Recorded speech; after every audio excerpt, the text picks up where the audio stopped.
We're inviting you as our viewers this morning. We have that emphasis on gender-based violence. So we're asking you, as South African viewers, to call us on 078-799-4480. According to the Specialized Security Services, there has been an increase in domestic violence incidents during the pandemic. What do you think are the contributing factors to gender-based violence during the lockdown? You can also let us know at the agenda_SABC.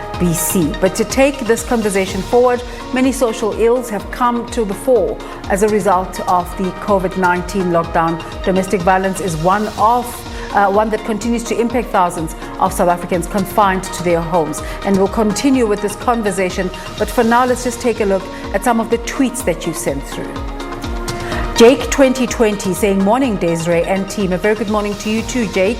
I think one of the factors could be that married couples in bad marriage are either fighting and there is no escape due to the lockdown. That is why some people take advantage to abuse their partners, which could lead to gender violence. Eugene Mutabi saying, those who are involved in gender-based violence are not good for each other. They just pretend now lockdown is exposing them. And Nazim Khurudboom saying the contributing factor in lockdown itself, some people are not used to be at home 24/7. That's no excuse, Nazim, but we hear your point. Just before we get into our conversation, let's just say goodbye to our SABC2 viewers, and thanks for staying with us. And if you'd like to continue to take or engage with this conversation, join us on SABC News Channel 404. Now, many social ills have come to the fore as a result of the COVID-19 lockdown. Domestic violence is one that continues to impact thousands of South Africans confined to their homes. The spike in gender-based violence incidents since the start of the lockdown has sent shockwaves across the country. According to Specialized Security Services, there's been a dramatic increase in domestic violence during the lockdown.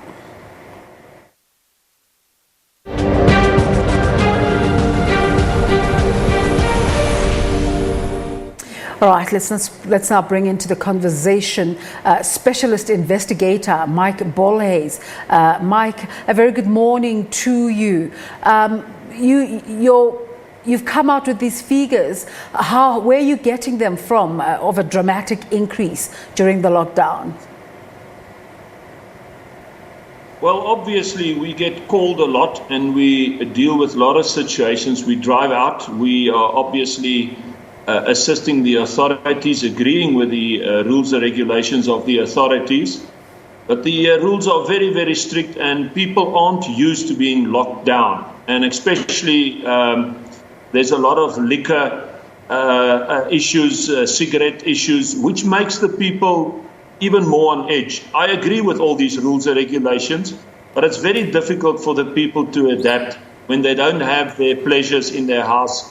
And they stay, for instance, in a small flat or in a small house, and there's several kids, and staying with each other 24/7. It's very, very difficult. There's actually no solution but to beg the people out there to really consider each other, sit it through, and make it to the end with the hope that the lockdown would be finished by the 2nd of May. I would like to speak to men, which is supposed to be the leaders of the house, as not to beat their wives and not to lose it, and to have compassion and to be stable in this period, and to find ways with the wife and the kids as to let the time goes by.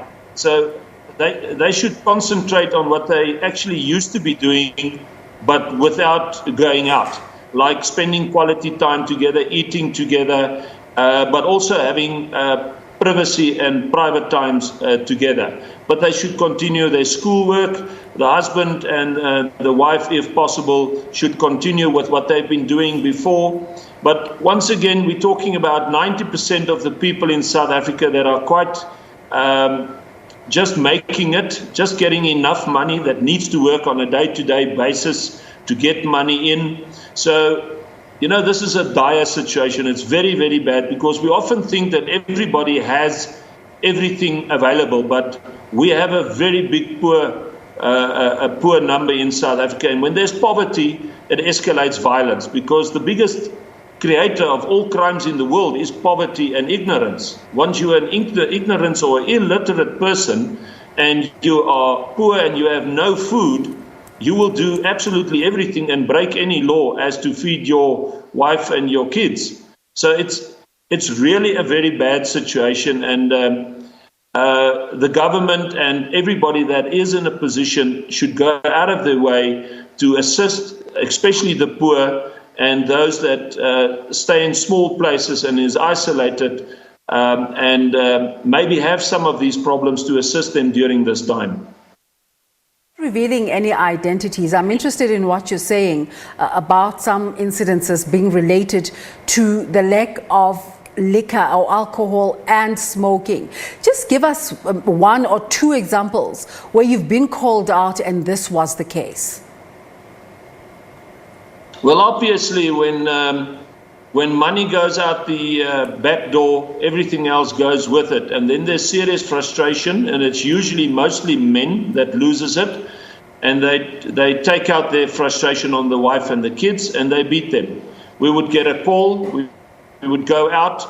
We would obviously treat it whatever the situation would require there. If we need to restrain somebody, and if we see that this could be a reoccurrence, we would arrest that person and take him to the local police station. But 90% of the times we have this kind of chat with them. We walk with them through the house, we give them advice, we calm them down, we ask them what do they need, and it's usually just the basics, just some food, some assurances, some extra entertainment. So we have people that can give out Monopoly games and all other kinds of games. We get food parcels out to them. So we do a bit of a intervention there and assist. But as I say, there are thousands of poor people going through this. And this next 2 weeks we're going to see a serious spike of people breaking rules, regulations with each other in the family house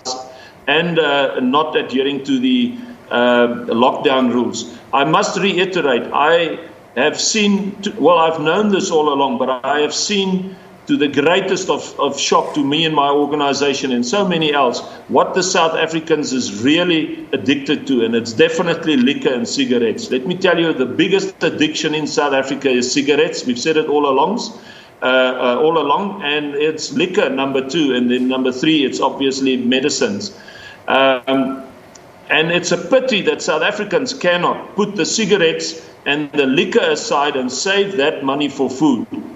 In this situation where we know we have this deadly virus, I cannot understand that even the basic person realizes that the most important thing now is the wife, the kids, the family, and to feed them till this is all over and adhere and stick to the rules and regulations, no matter what, in order to save lives. And I am shocked as to see what people, even people in authorities, do to smuggle or sell liquor and cigarettes and get that about, as if that is the solution to being locked down and getting time passed by drinking and smoking. It's pathetic, and I want to speak to everybody out there. This is the time to put your addiction aside and spend real quality time, make the time and real quality from what you have left to buy the necessary stuff that you need to buy. And in worst case scenarios, when it comes to a point that you have absolutely nothing, you need to reach out. The government has institutions that assist. There is a way always, and people will help and assist with food and the necessary and the basic stuff. Mike, what does your company do? Are all these assertions evidence-based? Just say again? What does your company do? And are all these assertions that you're making evidence-based? Yes, they are. We obviously keep record of everything, and obviously a lot of families that we deal with and cases that we handle, they require confidence. But we send out projects, we send out examples of what we are involved with and how we deal with this. I myself, in the area where I stay, have reached out to everybody here. I've taken in all my workers and their families. So I try and set an example as well. I have taken this virus very serious from a very early, from its inception, and I've anticipated a lot of things and put a lot of things in place, like getting most of the stuff that would be necessary for our organization as a crime-fighting organization in the next 6 months, like foods or diesel or whatever we would need that might run out if the economy, which we see is busy crashing, where we will still be able to move and assist out there. We obviously work with the local police stations, we work with the disaster management groups, and we obviously go out and keep record of everything with the hope that once we present that out in our projects, which we send out on a weekly basis, that the people are aware of what's going on, and with all our projects, we identify the problem, we state the case, and then we identify everything pertaining to the case, what the law says,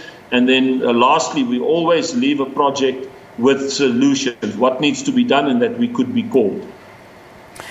So in your interactions with these different stakeholders, why do you find that the crime rate against women and girls is increasing day by day? Any solutions and observations and comments that are coming out?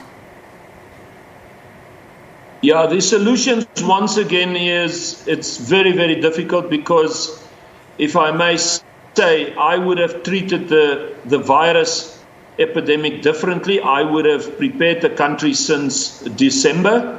I would have had Ramaphosa, the president, come out and teach the country and assist the country, especially the poor and the illiterate, how to deal with a lockdown and what could be done, what would be the advices, and have everything ready by the time there would be a lockdown. Now, I'm not saying that at that stages we were convinced that a lockdown would have been necessary, but in my opinion, once it started out in China and it showed its ugliness there, and when they started a lockdown, I believe South Africa should have done it then, but with a pre-trial, like stating to them, the complete country, this is how this is going to go. You're going to be at your house. You're going to be there 24/7. You're going to be with your wife and your kids or your family members.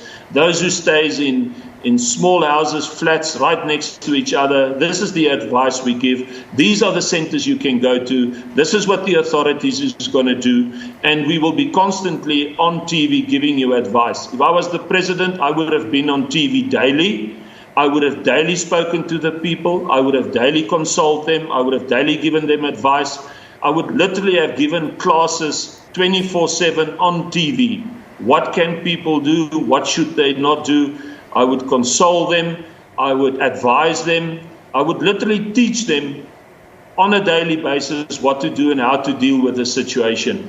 Unfortunately, this did not happen. The lockdown came very quickly, and for especially kids, and in our country where there's so many divorce rates, the divorce rate is so high, and this is such a violent crime country as well.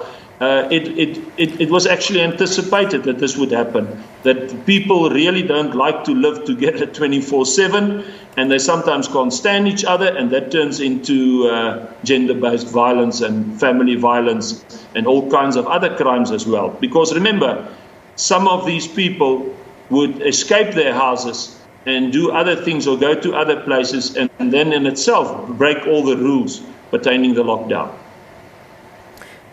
Mike Bolhuis is from the SA Specialized Security Services.